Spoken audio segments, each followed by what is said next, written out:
Rafael Cedillo Compeán, que para mí y para muchos de ustedes lo han visto crecer desde chiquito, para mí sigue siendo el chamaco, ¿no? Pero pues ya es todo un especialista, subespecialista y todo lo que nos va a demostrar. Es egresado del Westfield University, internado de pregrado en el Centro Médico ABC, especialidad en pediatría médica en el Hospital Star Médica Infantil Privado, subespecialidad en cirugía pediátrica en el Centro Médico Nacional 20 de Noviembre del ISSSTE, con posgrado en alta especialidad en cirugía neonatal en el Instituto Nacional de Perinatología y hoy por hoy es el jefe de quirófano en el Hospital Star Médica Centro. Como podemos ver, su currículum ha estado lleno de logros importantes y bueno, se le acabó su tiempo de residencia. Ya lo tenemos como todo un adscrito. Él nos va a dar el día de hoy la ponencia de cirugía neonatal y lo dejo con ustedes. Gracias, doctor. Gracias, Benito. Muy buenas, que ya son tardes. Pues bueno, vamos a hablar un poquito de cirugía neonatal. Es algo que me apasiona en un grado máximo. Digo, raro sería que no me apasionara después de hacer 8 años de residencia, ¿verdad? Pero bueno, iniciaré la presentación con un precepto que tenía antes la sociedad, que a pesar de que era un precepto antiguo, hoy día lo seguimos viendo, en donde decían que la muerte del prematuro con malformaciones congénitas se escudaba bajo frases como está muy pequeño para vivir o fue un acto de Dios, ¿no? Bajo ese precepto han nacido muchas cosas y se han avanzado muchas cosas dentro de la cirugía neonatal. Pero bueno, ¿cómo nace la historia de la cirugía pediátrica americana? Pues resulta que el 16 de diciembre de 1917, en el puerto de Halifax, en Nueva Escocia, en Canadá, ocurre la explosión no atómica y no nuclear más poderosa que ha vivido la humanidad. En esta explosión fue una tragedia de proporciones épicas que causó la muerte instantánea del 4% de la población de esa ciudad. Y esto llegó a ser una piedra angular para que naciera la cirugía pediátrica en América. Durante la Primera Guerra Mundial, en el puerto de Halifax, se convirtió en uno de los puertos con mayor movimiento para envío de tropas, municiones y provisiones a Europa. Y el barco, el Mont Blanc, que era un barco francés, que venía cargado de municiones, tenía toneladas de ácido pícrico, de TNT y benzol, tiene un accidente junto con el barco Imo, que era un barco de relevo noruego, causando a los 17 minutos del accidente una gran catástrofe. En esta explosión, que se sintió a 270 millas a la redonda, fueron destruidos de manera instantánea 1.630 edificios. Más de 6.000 personas quedaron sin hogar y hubo más de 2.000 muertos, de los cuales 500 eran niños.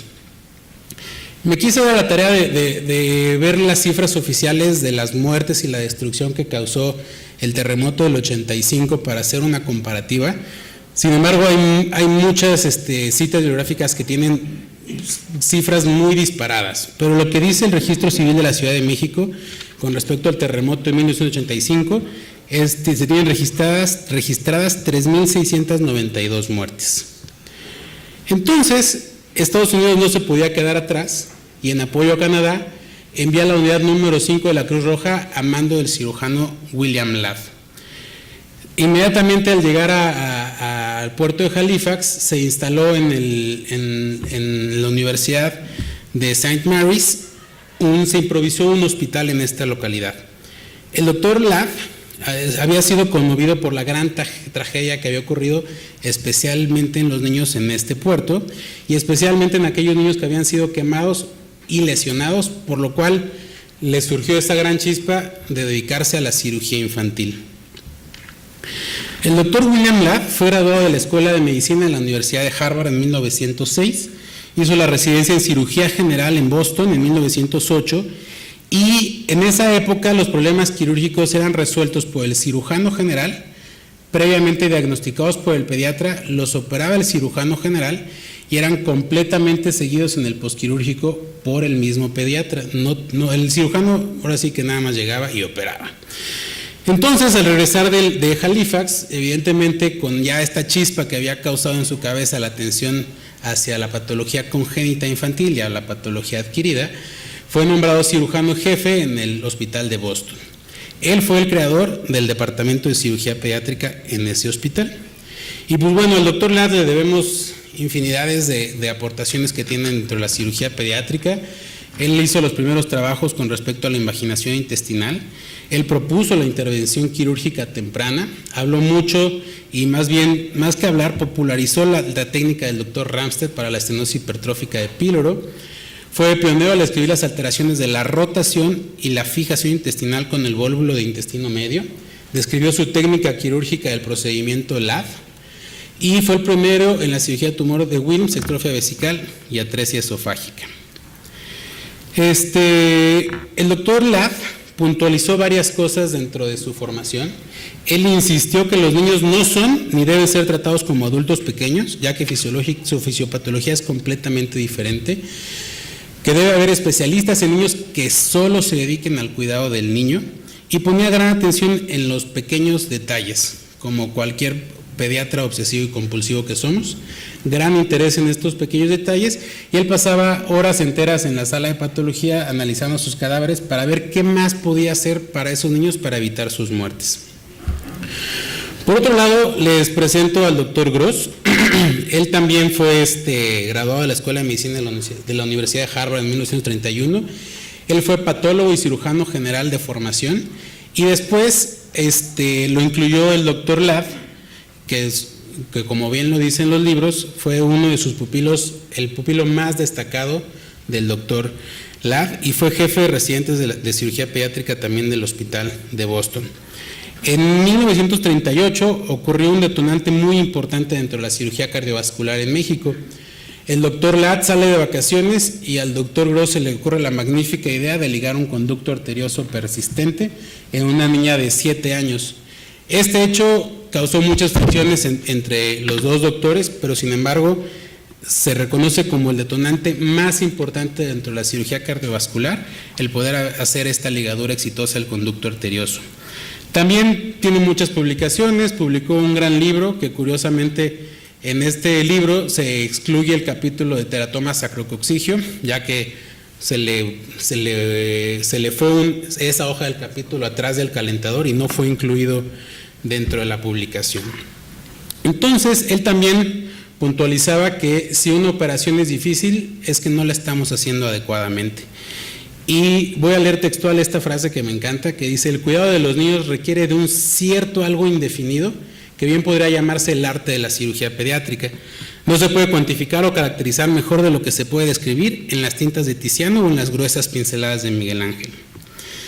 Entonces, Ladd y Gross tuvieron varios alumnos que han sido figuras importantes dentro de la cirugía pediátrica mundial, y para puntualizar, en México tenemos al doctor Jesús Lozoya Solís.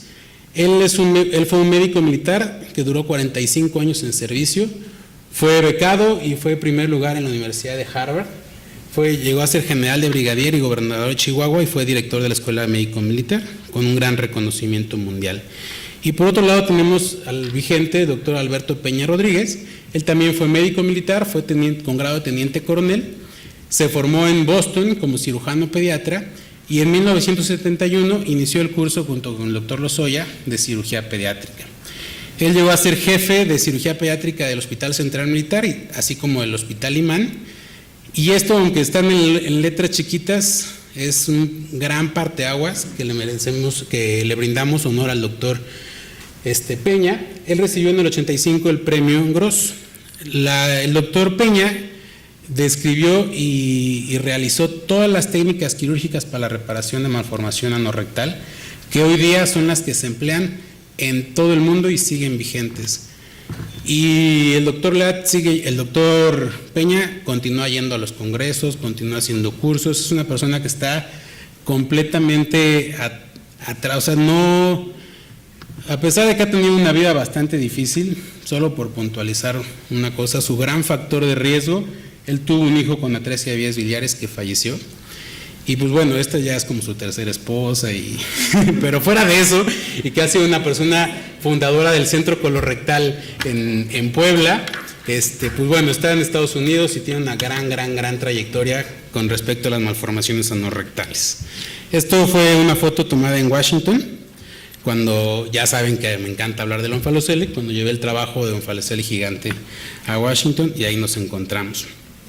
Pero bueno, ¿cómo nace el posgrado de alta especialidad en cirugía del recién nacido? Si se fijan, somos muy poquitos los egresados formalmente ya con grado académico en cirugía del recién nacido. Los pioneros está el Instituto Nacional de Perinatología, de donde soy egresado. También el curso lo tiene la Escuela de Cirugía Pediátrica del Hospital Pediátrico de Moctezuma y también el Hospital Infantil de México, que tiene menos egresados aún.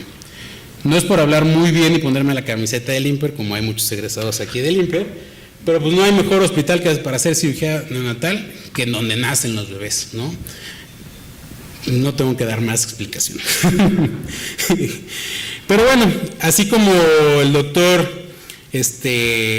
Peña y el doctor Lozoya fueron grandes pupilos del Adi Gross, yo puedo decir que soy gran pupilo y gran admirador y siempre tendrán todo mi respeto a estos dos grandes personajes de la cirugía neonatal en el país. Es el doctor Óscar Guido Ramírez, el que está a la derecha, Ramírez con S, se molesta si le pones con Z, que él es el aceite, les presento al aceite. Y por el otro lado tenemos al doctor Alfredo José Machuca Vaca, que es el agua. Son completamente personalidades, cabezas totalmente distintas. Es el agua y el aceite de la cirugía neonatal. Pero en lo que sí sintonizan la misma frecuencia es cuando es hablar sobre el beneficio del recién nacido. Fuera de eso, se la pasan peleando todo el tiempo, llevan más de 25 años trabajando juntos y son unas excelentes personas que han dado toda su vida para la cirugía del recién nacido en el Instituto Nacional de Perinatología. Aquí es una pequeña foto celebrando el Día Mundial del Prematuro, que se celebra en noviembre. Pero bueno, la cirugía neonatal ha venido a revolucionar muchas cosas. Para empezar, hoy día tenemos un mejor diagnóstico prenatal, gracias a la gran avance en todos los estudios de imagen. Tenemos una reanimación neonatal más objetiva, más eficaz, un manejo intensivo en la unidad de cuidados intensivos neonatales. Hoy día en el Instituto Nacional de Perinatología ya hay una alta especialidad en terapia intensiva neonatal, aparte que la vía de abordaje es siendo neonatólogo. Y pues bueno, ¿cómo ha impactado en la sobrevida todo esto? Pues nos ha permitido tener la gran prevención para el traslado y el manejo de la patología quirúrgica neonatal. Hemos logrado entender varios procesos fisiológicos, nutricionales e inmunológicos. No es lo mismo operar a un niño con una hernia diafragmática que a un niño con una atresia intestinal.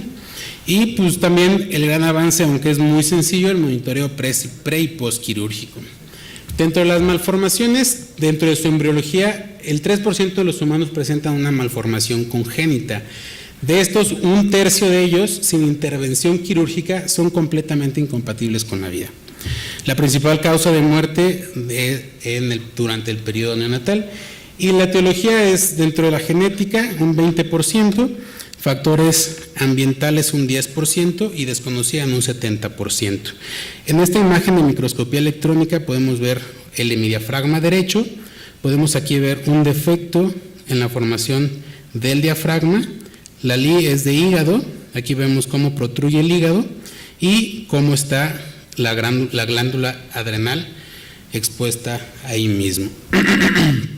La mayoría de las malformaciones son operables, la mayoría de las malformaciones operables que son diagnosticadas in útero nos permite ofrecer la mejor oportunidad y la mejor sobrevida al recién nacido, planeando un transporte a centros especializados y la interrupción lo más cercano al término. Dentro de este tema hay un gran debate y muchas opiniones que se vuelen dentro de la mesa. Debemos de ofrecerle a un diagnóstico prenatal de una patología quirúrgica un nacimiento prematuro o un nacimiento a término. Le ofrecemos una cesárea o le ofrecemos un parto. Hacemos una intervención prenatal o una intervención postnatal. Mis conclusiones es que siempre un embarazo debe ser llevado lo más cercano al término para poder ofrecer menor morbilidad dentro de su nacimiento. Hablando si cesárea o parto, pues bueno, evidentemente una gastrosquisis, un onfalocele, dentro de mi manera de pensar, yo sí le ofrezco una cesárea, pero un niño que tenga una malformación congénita pulmonar, un niño que tenga una malformación intestinal, se le puede ofrecer un parto sin mayor problema, con todas las ventajas que tiene el parto. Y de la terapia prenatal, pues bueno, yo no soy cirujano prenatal. Mucho se ha hablado, hay muchos conceptos que se hizo un boom de la cirugía prenatal que hoy día se están retirando de la práctica, y para mí el mejor tratamiento es el postnatal, con algunas excepciones que ya hablaremos ahí. ¿Qué le podemos ofrecer cuando tenemos una sospecha prenatal de una malformación congénita quirúrgica? Le podemos ofrecer la resonancia magnética, una amniocentesis, de acuerdo a las asociaciones que podamos hacer mediante el ultrasonido, se corrobora si es alguna malformación genética incompatible con la vida. Tenemos el triple marcador bioquímico, la ecografía fetal, que está también revolucionando más, y pues bueno, todas las modalidades de ultrasonido que ya conocemos. Voy a mencionar algunos ejemplos. Por mí les podría dar todo el curso de residencia aquí, pero no es el objetivo. Pero bueno, hablando del ligroma quístico y el teratoma cervical, pues es patología que causan con una obstrucción extrínseca de la vía aérea que es mortal para el paciente. Lo que se ofrece hoy día es el procedimiento de EXIT, que es hacer la histerotomía, sacar al bebé sin cortar el cordón umbilical, se monitoriza con un oxímetro de pulso estéril, se hace una intubación antes de cortar el cordón umbilical. Y esto viene a otras patologías, pero la que más tiene utilidad es en estos casos. Cuando hay un hidrotórax congénito bilateral, también se puede ofrecer. Para el teratoma sacrococcigio, podemos tener aunque ya hay quien describe un tratamiento prenatal.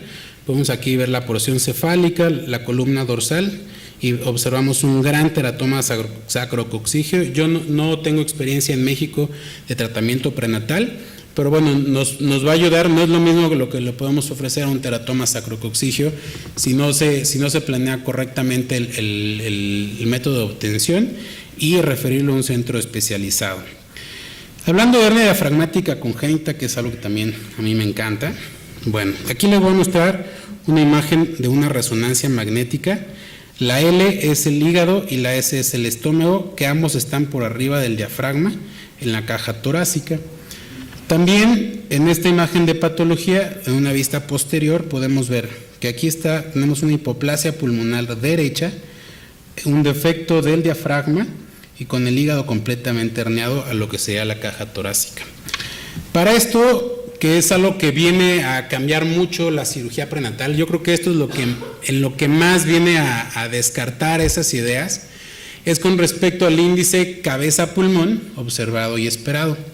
Este índice cabeza-pulmón se toma mediante ultrasonido a nivel de donde están las 4 cámaras del corazón. Se mide el diámetro del pulmón sano, no del afectado, y después se compara con el de la cabeza y se hace una tabla, que en esta tablita se las voy a describir. Mientras el índice sea menor y tenga el hígado herniado, la sobrevida será menor. Y mientras el índice sea mayor y tengamos el hígado no herniado a la caja torácica, su sobrevida va a ser mejor. Entonces, ¿qué pasa después de todo el boom del tapón traqueal que se hacía prenatalmente? Es que después de ver y analizar todos los casos de este estudio, que es un estudio europeo, todavía no están las conclusiones del estudio. Se ha observado que aquellos niños que tenían un índice de sobrevida muy bajo, que se le ofrecía terapia prenatal, tenían la misma sobrevida que aquellos que tenían ese índice bajo, que se le ofrecía tratamiento postnatal, con la mortalidad prácticamente del 100%. Y aquellos casos exitosos que publicaban y que los hospitales se hicieron famosos por hacer tapón traqueal, eran aquellos casos que tenían un buen índice de sobrevida, que comparados con el tratamiento postnatal eran los mismos índices de sobrevida que tenían estos pacientes. Pero bueno, todavía no salen las conclusiones, pero el adelanto va por ahí.